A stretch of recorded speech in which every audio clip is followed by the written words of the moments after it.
what I'm going to be talking about, risk in particular, but more so the psychological considerations and the biases associated with assessing risk.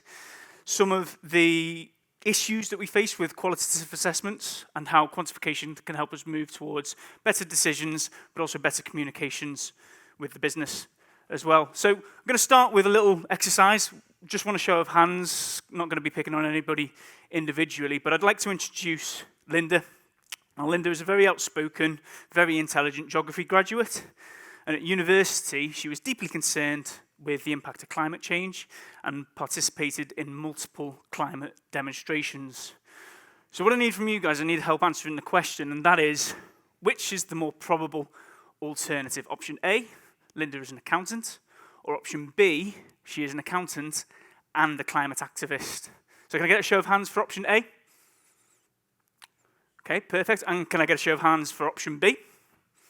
Fantastic. Now, if I were to show you this diagram, does anybody who picked option B want to change their mind? Because statistically speaking, option A is far more probable than option B.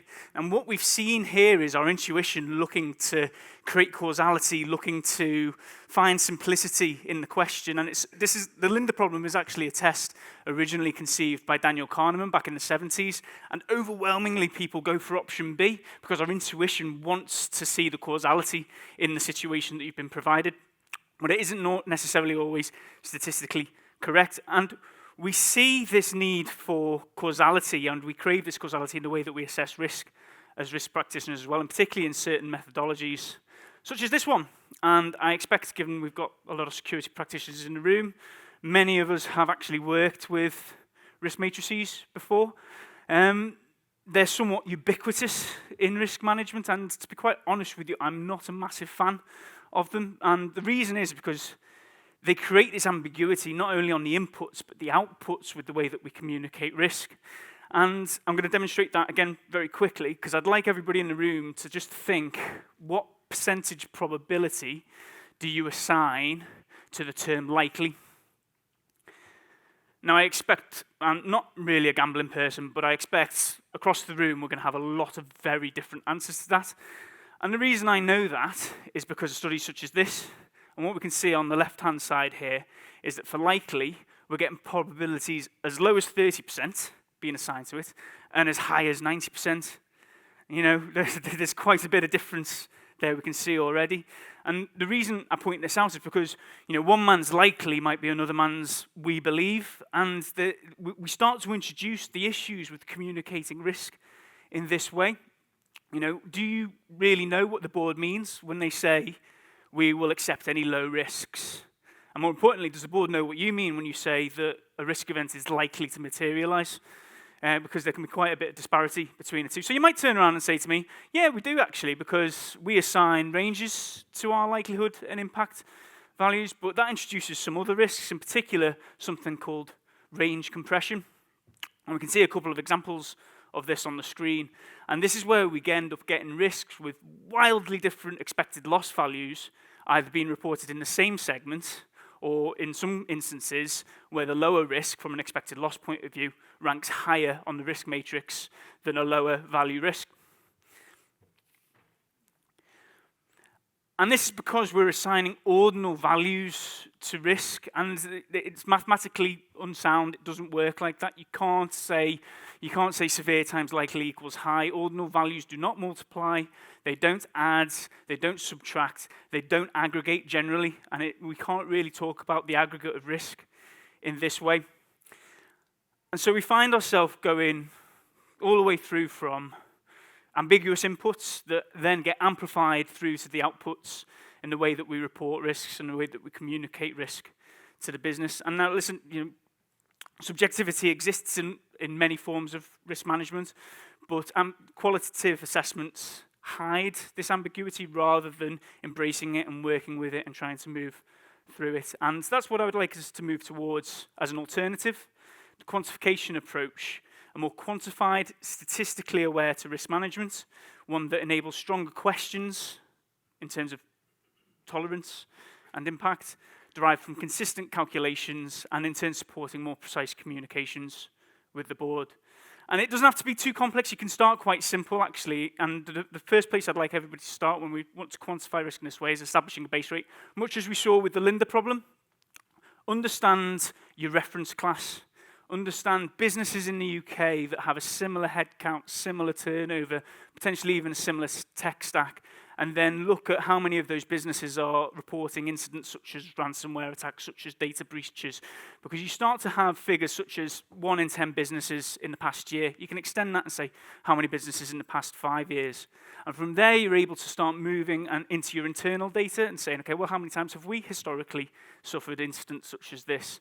And you can plug that information into predictive formulas such as Laplace's rule of succession, which will start to give you figures on the next 12 months and start to give you ability to communicate the likelihood in a time-bound manner. Sort of impact, you might say.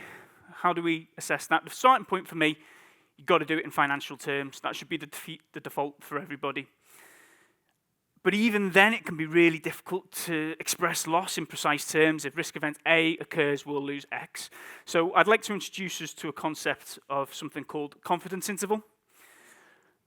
Now, what confidence interval? So what I'd like you to do is tell me how much this elephant weighs.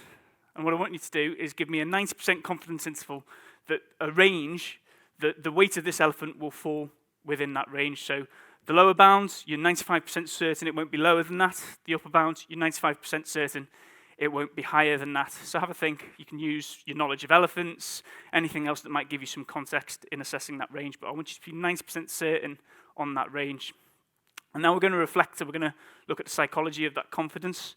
Because I've already explained I'm not really a gambling person, but I'd like you to make a choice. I'm going to offer you 2 bets. I want you to imagine that I'm going to give you £1,000 if either your range, if the correct weight of the elephant falls within that range, or you can spin this wheel, and if the wheel lands in the grey area, you win £1,000, but if it lands in the white area, which represents 10% of the wheel, you lose your money, you don't win the bet. So have a think, which would you prefer of these 2 options?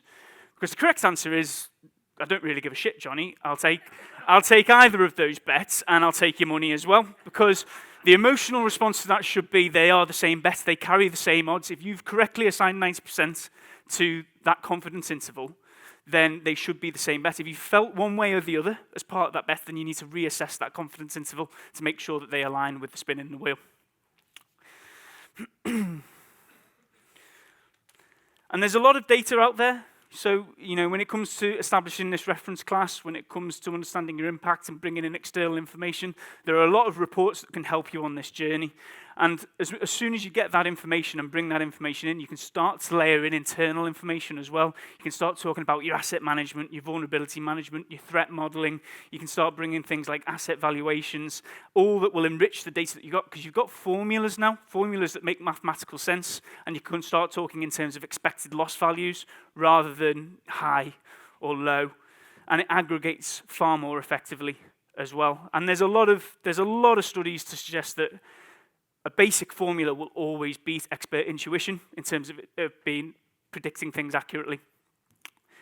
And we're in the world of Bayesian statistics now, and hasn't been much of a step to get here. We've got our expected loss value from the base rate, from the loss interval, and it really is a short step then to move into talking risk in terms of loss exceedance.